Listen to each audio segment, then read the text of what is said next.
ಈ ಗೃಹಲಕ್ಷ್ಮಿ ಹಣ ಬಂದಿಲ್ಲ ಅಂತ ಹೇಳಿದ್ರೆ ಸಿಕ್ಕಾಪಟ್ಟೆ ಟೆನ್ಷನ್ನು. ಆಮೇಲೆ ಜನರಿಗೆ ಬೇರೆ ಬೇರೆ ವಿಡಿಯೋಸ್ಗಳೆಲ್ಲ ನೋಡಿ, ಬೇರೆ ಬೇರೆ ಒಂದಷ್ಟು ಮಾಧ್ಯಮಗಳಲ್ಲಿ ಒಂದಷ್ಟು ಆರ್ಟಿಕಲ್ನ ಓದಿ ಓದಿ ಫುಲ್ಲು ಕನ್ಫ್ಯೂಷನ್ ಆಗೋಗಿರುತ್ತೆ. ಸೊ ಗೃಹಲಕ್ಷ್ಮಿ ಯೋಜನೆಗೆ ಹಣ ಬರಬೇಕು ಅಂತ ಹೇಳಿದ್ರೆ first of all basic plan ಏನು ಅಂತ ಹೇಳಿದ್ರೆ ನಿಮ್ಮ ರೇಷನ್ ಕಾರ್ಡು ಆಕ್ಟಿವ್ ಆಗಿದೆಯಾ ಅಂತ ಹೇಳಿ ಚೆಕ್ ಮಾಡ್ಕೊಳ್ಳೋದೇ ದೊಡ್ಡ ಒಂದು ಮೇಜರ್ ಕಾರ್ಯಕ್ರಮ.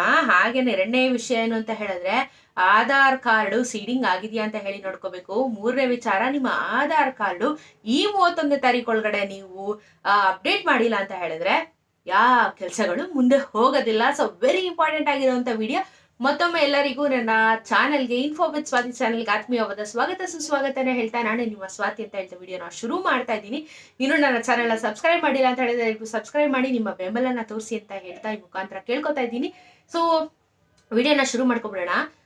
ಫಸ್ಟ್ ಆಫ್ ಆಲ್ ಈ ಗೃಹಲಕ್ಷ್ಮಿ ಯೋಜನೆ ಆಗಿರ್ಬೋದು ಅಥವಾ ಅನ್ನಭಾಗ್ಯ ಯೋಜನೆ ಆಗಿರ್ಬೋದು, ಅನ್ನಭಾಗ್ಯ ಯೋಜನೆ ನೀವು ಇವಾಗ ಹೋಗಿ ಆಲ್ರೆಡಿ ಡಿಬಿಟಿ ಸ್ಟೇಟಸ್ ಅಲ್ಲಿ ಚೆಕ್ ಮಾಡಿದ್ರೆ ನವೆಂಬರ್ ತಿಂಗಳದು ಮಾತ್ರ ಅಪ್ಡೇಟ್ ಆಗಿದೆ. ಡಿಸೆಂಬರ್ ತಿಂಗಳದ್ದು ಸ್ಲಾಟ್ ಇನ್ನ ಕೂಡ ಓಪನ್ ಆಗ್ಲಿಲ್ಲ ಅಥವಾ ಅಪ್ಡೇಟ್ ಮಾಡ್ಲಿಲ್ಲ. ಹಾಗಾಗಿ ಅನ್ನಭಾಗ್ಯದ ಹಣ ಕೂಡ ಕೆಲವೊಂದಷ್ಟು ಜನರಿಗೆ ಬಂದಿರೋದಿಲ್ಲ. ಓಕೆನಾ? ಸೊ ಅಪ್ಡೇಟ್ ಆಗ್ಲಿಲ್ಲ. ಈ ಅನ್ನಭಾಗ್ಯದ ಒಂದು ತಲೆನೋವು ಆದ್ರೆ ಗೃಹಲಕ್ಷ್ಮಿದು ಒಂದು ತಲೆನೋವು. ಇವಾಗ ನಿಮ್ಗೆಲ್ಲರಿಗೂ ಒಂದು ಕ್ವಶನ್ ಇರ್ಬೋದು, ಡಿಬಿಟಿ ಮುಖಾಂತರನೇ ನನ್ಗೆ ಅನ್ನಭಾಗ್ಯ ಹಣ ಆಗಿರ್ಬೋದು, ಗೃಹಲಕ್ಷ್ಮಿ ಹಣ ಆಗಿರ್ಬೋದು ಬರ್ತಾ ಇದೆ. ಆದ್ರೆ ಒಂದ್ಸತಿ ಅನ್ನಭಾಗ್ಯ ಹಣ ಬಂದಿರ್ಬೋದು, ಗೃಹಲಕ್ಷ್ಮಿ ಹಣ ಬಂದಿರಲ್ಲ, ಅಥವಾ ಗೃಹಲಕ್ಷ್ಮಿ ಬಂದಿದ್ರೆ ಅನ್ನಭಾಗ್ಯ ಬಂದಿರಲ್ಲ. ಎಲ್ಲ ಒಂದೇ ಬೇಸೆ, ಆದ್ರೂ ಹಣ ಯಾಕೆ ಬರ್ತಾ ಇಲ್ಲ ಅಂತ ಹೇಳಿ ನಿಮ್ಗೂ ಕ್ವಶನ್ ಇರ್ಬೋದು. ಈ ಕ್ವಶನ್ಗೆ ಉತ್ತರ ಏನು ಅಂತ ಹೇಳಿದ್ರೆ, ಎಲ್ಲಾನು ಕರೆಕ್ಟ್ ಆಗಿದ್ರೆ ಇಲ್ಲಿ ಮಿಸ್ಟೇಕ್ ಆಗ್ತಾ ಇರೋದು ಸರ್ಕಾರದವ್ರದ್ದು. ಯಾಕೆ ಅಂತ ಹೇಳಿದ್ರೆ ಇವ್ರದ್ದು ಟೆಕ್ನಿಕಲ್ ಇಶ್ಯೂಸ್ ಆಗಿದೆ. ಹಾಗಾಗಿ ಈ ಕಡೆ ಒಂದು ಹಣ ಕೊಟ್ರೆ ಇನ್ನೊಂದಕ್ಕೆ ಹಣ ಕೊಡೋದಿಕ್ ಆಗ್ತಾ ಇಲ್ಲ. ಇದು ಆಗಿರುವಂತ ಪ್ರಾಬ್ಲಮ್ಮು. ಸೊ ಇದನ್ನ ಯಾವ ರೀತಿ ಬಗೆಹರಿಸ್ಕೋಬೇಕು ಅಂತ ನಾನು ಈ ವಿಡಿಯೋದಲ್ಲಿ ನಿಮಗೆ ತಿಳಿಸ್ಕೊಡ್ತಾ ಇದ್ದೀನಿ. ಫಸ್ಟ್ ಆಫ್ ಆಲ್ ನಾನು ಹೇಳುವಂತ ವೆಬ್ಸೈಟ್ಗೆ ಕ್ವಿಕ್ ಆಗಿ ನೀವು ಹೋಗ್ಬಿಟ್ಟು ಅಲ್ಲಿ ಯಾವ ರೀತಿ ನಮ್ಮ ರೇಷನ್ ಕಾರ್ಡು ಆಕ್ಟಿವ್ ಆಗಿದೆಯಾ ಅಂತ ಫಸ್ಟ್ ಚೆಕ್ ಮಾಡ್ಕೊಳ್ಳಿ. ಯಾಕೆ ಅಂದ್ರೆ ನಾನು ನಿಮ್ಗೆ ಒಂದು 4-5 ಪ್ರೀವಿಯಸ್ ವಿಡಿಯೋಸ್ ಅಲ್ಲಿ ನಾನು ನಿಮಗೆ ಮಾಡಿದೆ. APL ಕಾರ್ಡು ಎಕ್ಸ್ಪೈರ್ ಆಗಿದೆ, ಹೊಸ ನಂಬರ್ ಬಂದಿದೆ, ಇದನ್ನ ಅಪ್ಡೇಟ್ ಮಾಡ್ಕೋಬೇಕು ಅಂತ ಹೇಳಿ ನಾನು ವಿಡಿಯೋನ ಮಾಡಿದ್ದೆ. ಬಟ್ ಅದು ಎಷ್ಟು ಜನ ನೋಡಿಲ್ವೋ ಗೊತ್ತಿಲ್ಲ ನನಗೆ. ಫಸ್ಟ್ ಆಫ್ ಆಲ್ ನಿಮ್ಮ ರೇಷನ್ ಕಾರ್ಡ್ ಆಕ್ಟಿವ್ ಆಗಿದೆಯಾ ಅಂತ ಹೇಳಿ ಚೆಕ್ ಮಾಡ್ಕೊಂಡ್ ಬಂದ್ಬಿಡೋಣ. ಯಾವ ವೆಬ್ಸೈಟ್ಗೆ ಹೋಗ್ಬೇಕು ಅಂತ ಹೇಳಿ ತೋರಿಸ್ತೀನಿ. ಬನ್ನಿ ಫಸ್ಟ್ ಆ ಕೆಲಸ ಮುಗಿಸ್ಕೊಂಡು ನಂತರ ಮಾತಾಡೋಣ. ನೀವು ಮಾಹಿತಿಯ ಕಣಜ ಅಂತ ಹೇಳಿ ಒಂದು ವೆಬ್ಸೈಟ್ ಇದೆ, ಲಿಂಕ್ ಡಿಸ್ಕ್ರಿಪ್ಷನಲ್ಲಿ ಹಾಕಿರ್ತೀನಿ, ನೀವು ನೋಡ್ಕೊಳ್ಳಿ. ಸೊ ಇದನ್ನು ಸ್ಕ್ರಾಲ್ ಡೌನ್ ಮಾಡ್ದಂಗೆ ನಮಗೆ ಇಲ್ಲಿ ನಮಗೆ ಆಹಾರ ಇಲಾಖೆ ತಾನೇ ಬೇಕಾಗಿರೋದು. ಸೊ ಇಲ್ಲಿ ಆಹಾರ ಇಲಾಖೆ ನಮಗೆ ಆಪ್ಷನ್ ಸಿಗುತ್ತೆ.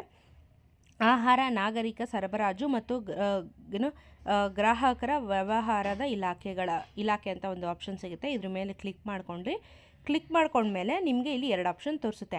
ಆಹಾರ ಮತ್ತು ನಾಗರಿಕ ಸರಬರಾಜು ಇಲಾಖೆ, ಕಾನೂನು ಪ್ರಮಾಣಪತ್ರ ಇಲಾಖೆ ಅಂತ ಹೇಳಿ. ಓಕೆನಾ? ನಮಗೆ ಬೇಕಾಗಿರೋದು ಆಹಾರ ಮತ್ತು ನಾಗರಿಕ ಸರಬರಾಜು ಇಲಾಖೆ. ಇದನ್ನು ಕ್ಲಿಕ್ ಮಾಡ್ಕೊಳ್ಳಿ. ಇದ್ರ ಮೇಲೆ 2 ಆಪ್ಷನ್ ಮತ್ತೆ ತೋರಿಸುತ್ತೆ. ಪಡಿತರ ಚೀಟಿ, ಆಮೇಲೆ ಪಡಿತರ ಚೀಟಿ ಅಂಗಡಿಯ ವಿವರಗಳು, ಪಡಿತರ ಚೀಟಿ ಪ್ರದೇಶವಾರು, ಪಡಿತರ ಚೀಟಿ ಮಾಹಿತಿ ಅಂತ ಹೇಳಿ ಇಷ್ಟು ಆಪ್ಷನ್ ತೋರಿಸುತ್ತೆ. ಇದರಲ್ಲಿ ನೀವು ಮೊದಲನೇ ಆಪ್ಷನ್ನ ಸೆಲೆಕ್ಟ್ ಮಾಡ್ಕೊಂಡ್ಮೇಲೆ ನೀವು ಯಾವ ಒಂದು ಜಿಲ್ಲೆಗೆ ಬರ್ತೀರಾ ಅಂತ ಹೇಳಿ ಇಲ್ಲಿ ಸಾಕಷ್ಟು ಆಪ್ಷನ್ಸ್ಗಳಿದ್ದಾವೆ. ಸೊ ಈ ನಿಮ್ಮ ಜಿಲ್ಲೆನ ಸೆಲೆಕ್ಟ್ ಮಾಡಿಕೊಂಡು ನಿಮ್ಮ RC ಕಾರ್ಡ್ ನಂಬರ್ ಏನಿದೆಯಲ್ಲ, ಪಡಿತರ ಚೀಟಿ ನಂಬರ್ನ ಇಲ್ಲಿಗೆ ಹಾಕ್ಬಿಟ್ಟು ಇಲ್ಲಿ ಸಲ್ಲಿಸಿ ಅಂತ ಹೇಳಿ ಒಂದು ಆಪ್ಷನ್ ತೋರಿಸ್ತಾ ಇದೆ. ಈ ಸಲ್ಲಿಸಿ ಅನ್ನೋ ಆಪ್ಷನ್ ಮೇಲೆ ಒತ್ತಿದ್ರೆ ನಿಮ್ಮ ರೇಷನ್ ಕಾರ್ಡು ಆ್ಯಕ್ಟಿವ್ ಆಗಿದೆಯೋ ಇಲ್ವೋ ಅಂತ ಹೇಳಿ ನಮಗಿಲ್ಲಿ ಕ್ಲಾರಿಫಿಕೇಷನ್ ಸಿಗುವಂಥದ್ದು. ಸೊ ಈ ರೀತಿಯಾಗಿ ನೀವು ಚೆಕ್ ಮಾಡ್ಕೋಬೋದು. ಓಕೆನಾ? ಸೊ ಫಸ್ಟ್ ಪಾಯಿಂಟ್, ನಿಮ್ಮ ರೇಷನ್ ಕಾರ್ಡ್ ಆಕ್ಟಿವ್ ಆಗಿದೆಯಾ ಅಂತ ಹೇಳಿ ಈ ಮುಖಾಂತರ ಚೆಕ್ ನ ಮಾಡ್ಕೊಳ್ಳಿ. ಓಕೆನಾ? ಈ ಪಾಯಿಂಟ್ ಅರ್ಥ ಆಯ್ತಾ? ವೆಬ್ಸೈಟ್ ಲಿಂಕ್ ಡಿಸ್ಕ್ರಿಪ್ಷನ್ ಅಲ್ಲಿ ಹಾಕಿರ್ತೀನಿ, ತಲೆ ಕೆಡಿಸ್ಕೊಂಬಿಡಿ. ಸೊ ನೆಕ್ಸ್ಟ್ ಪಾಯಿಂಟ್ ಮಾತಾಡೋಣ. ಸೊ ಇವಾಗ ಲಿಂಕ್ ಆಗಿದೆ ಅಥವಾ ನನ್ನ ಆಕ್ಟಿವ್ ಆಗಿದೆ ಅಂತ ಹೇಳಿದ್ರೆ, ನಿಮ್ಮ ರೇಷನ್ ಕಾರ್ಡ್ ಆಕ್ಟಿವ್ ಆಗಿದೆ ಅಂತ ಇಟ್ಕೊಳ್ಳೋಣ. ಆಕ್ಟಿವ್ ಆಗಿದೆ, ಆದ್ರೂ ಯಾಕೆ ಹಣ ಬರ್ತಾ ಇಲ್ಲ? ಎರಡನೇ ಪ್ರಶ್ನೆ, ನಿಮ್ಮ ಆಧಾರ್ ಕಾರ್ಡ್ ಸೀಡಿಂಗ್ ಆಗಿದೆಯಾ? ಸೀಡಿಂಗ್ ಆಗಿಲ್ಲ ಅಂತ ಹೇಳಿದ್ರೆ ಹಣ ಖಂಡಿತವಾಗ್ಲೂ ಬರೋದಿಲ್ಲ. ಸೀಡಿಂಗ್ ಮಾಡಬೇಕು ಅಂದ್ರೆ ಎಲ್ಲಿಗೆ ಹೋಗ್ಬೇಕು ಅಂದ್ರೆ ಸೀದಾ ನಿಮ್ಮ ಬ್ಯಾಂಕ್ಗೆ ಹೋಗ್ಬೇಕಾಗುತ್ತೆ. ನಿಮ್ಮ ಪಾಸ್ಬುಕ್ ಎತ್ಕೊಂಡು, ರೇಷನ್ ಕಾರ್ಡ್ ಎತ್ಕೊಂಡು, ಆಧಾರ್ ಕಾರ್ಡ್ ಎತ್ಕೊಂಡು ಸೀದಾ ಬ್ಯಾಂಕಿಗೆ ಹೋಗಿ ಆಧಾರ್ ಕಾರ್ಡ್ ಸೀಡಿಂಗ್ ಅಂತ ಹೇಳಿದ್ರೆ ಸೀಡಿಂಗ್ ನ ಮಾಡ್ಕೊಡ್ತಾರೆ. ಸೀಡಿಂಗ್ ಮಾಡೋದು ಹೇಗೆ ಅಂತ ಹೇಳಿದ್ರೆ ಆ ವಿಡಿಯೋ ಆಲ್ರೆಡಿ ಮಾಡಿದೀನಿ, ನಾನೇ ತೋರಿಸಿದೀನಿ ಯಾವ ರೀತಿ ಚೆಕ್ ಮಾಡಬೇಕು ಅಂತ ಹೇಳಿ. ಆ ವಿಡಿಯೋನ ಹೋಗಿ ಚೆಕ್ ಮಾಡಿದ್ರೆ ನಿಮ್ಗೆ ಖಂಡಿತವಾಗ್ಲೂ ಆ ವಿಡಿಯೋ ಅಲ್ಲಿ ಇಂಚು ಪಿನ್ ಟು ಪಿನ್ ನಾನು ನಿಮ್ಗೆ ತೋರಿಸ್ಕೊಟ್ಟಿದ್ದೀನಿ, ನಿಮ್ಗೆ ಅರ್ಥ ಆಗುತ್ತೆ. ಆಧಾರ್ ಸೀಡಿಂಗ್ ಅಂದ್ರೆ ಏನ್ ಡಿಫ್ರೆನ್ಸ್ ಇರುತ್ತೆ ಅಂತ ಪ್ರತಿಯೊಂದು ಎಕ್ಸ್ಪ್ಲನೇಷನ್ ಕೊಟ್ಟಿದ್ದೀನಿ. ಮೂರನೇ ವಿಷಯ ಮಾತಾಡೋಣ. Aadhaar card update. Aadhaar card ಅನ್ನೋದು ಬಹಳ ದೊಡ್ಡ ಒಂದು ವಿಚಾರ. ಈಗ ಆಧಾರ್ ಕಾರ್ಡ್ ಇಲ್ಲ ಅಂತ ಹೇಳಿದ್ರೆ ಏನು ನಡೆಯೋದಿಲ್ಲ. ವೆರಿ ಇಂಪಾರ್ಟೆಂಟ್ ಡಾಕ್ಯುಮೆಂಟ್ ಆಗಿದೆ.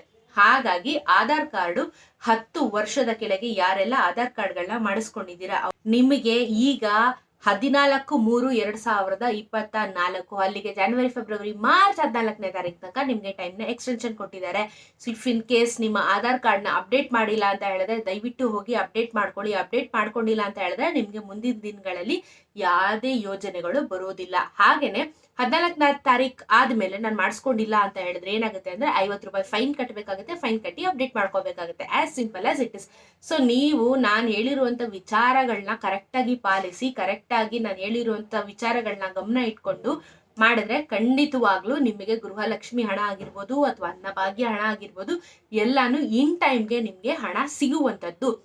ಸೊ ಈ ವಿಡಿಯೋದಲ್ಲಿ ಒಂದಷ್ಟು ವಿಚಾರದ ಬಗ್ಗೆ ನಿಮಗೆ ಕ್ಲಾರಿಫಿಕೇಶನ್ ಸಿಕ್ಕಿದೆ ಅಂತ ಭಾವಿಸ್ತಾ ಇದ್ದೀನಿ. ಸೊ ವಿಡಿಯೋ ಹೆಲ್ಪ್ ಆಗಿದ್ರೆ ದಯವಿಟ್ಟು ಈ ವಿಡಿಯೋನ ಮತ್ತೊಬ್ಬರಿಗೆ ಶೇರ್ ಮಾಡಿ ಕ್ಲಾರಿಟಿ ಸಿಕ್ಲಿ ಅಂತ ಹೇಳ್ತಾ ವಿಡಿಯೋನ ಮುಗಿಸ್ತಾ ಇದ್ದೀನಿ. ನಮಸ್ಕಾರ.